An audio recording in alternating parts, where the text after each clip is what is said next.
with that, what was your guys' initial reaction when you saw that Chet was out for the year? What do you think now that you've had some time to stew on it? Like, do you think Chet will still be able to come back and live up to that potential of that pick? Do you think it might take him some extra time to get accustomed into the league now that he's going to be missing a year of basketball as well? What are your guys' thoughts? Yeah, I think for me, hearing that, I guess I was a little bit surprised the career ending, or not career ending. I'm so sorry, season ending injury with Chet, because the whole season. I mean, that's just a lot. That's a lot of time to miss. I mean, we can Yeah. think of some other players like Ben Simmons, Blake Griffin, who have been at least high top three picks, who have lost their rookie season due to injury. So I guess I was surprised it was that long. I knew he'd probably be battling at least injuries here and there throughout the season because of his frame that you just talked about, Sean. But the whole season, man, that just really sucks. And I think for Thunder fans, especially who are excited to see him play, and he himself who's excited to play in that Thunder uniform this year, I think it's just unfortunate all around. But I think as far as what's going to take to get him back on the floor, I really think it's going to probably take even 2 or 3 years before we see peak Chet. I think he's going to have a little bit of a struggle, a little bit coming back into things, especially after rehabbing this injury. But I do think 3 to 4 years, we could be talking about an up and coming star. I really can. I'm still with you, Sean. He was my pick for Rookie of the Year. Had he not gotten injured, I still would probably stand by that.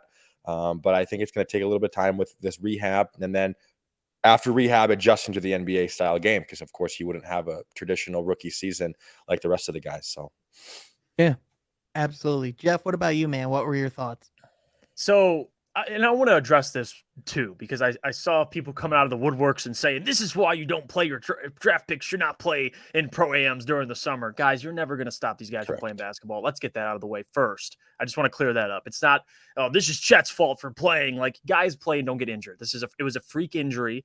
The thing that really does concern me, I guess you could say, is the biggest knock on Chet was what he looks like physically in his frame. Now you're out. And you can't, work out for the next however long it is, months, close to a year. So that's kind of what worries me is like Liz Frank injury. It's tough for mobility. And we brought up other big men. I mentioned this on Twitter too. It's like, and I'm not saying it's the same, but Bobo, another guy who's dealt with foot issues, similar frame to him as well. I don't think this changes the trajectory of Chet's career. I'm not going to go that far. It's just unfortunate. And the fact that Troy brought it up too, Blake Griffin and Ben Simmons, two guys that had to redshirt. But again, the difference is what they looked like physically. They were in much better shape, so they could take a year, come back the next year and be like, all right, I'm pretty sure Ben Simmons had that ankle that was fractured or something like that, bounce right back the next season. Yeah. I'm hoping Chet can do the same thing. It's just frustrating. And I really do like Chet Holmgren. The only thing I was always concerned about is how he'd hold up through 82 games. And this has nothing, I don't want this to be my, I told you guys he wouldn't hold up, because the guy didn't even play right in the regular season yet. And he looked pretty damn good in the preseason. So that aside, it is unfortunate for Thunder fans, especially. So shout out to 3 Cone, because I know he's hurt. Yeah, for sure. And Cone, I'm right there with you, brother. You and me both. I everyone knows how much of a Chet Holmgren fan I am. And listen, I'm right there with you guys. I don't think this is going to affect Chet in the long run. Like it's one of those things where it's like ultimately with any injury, only time will tell.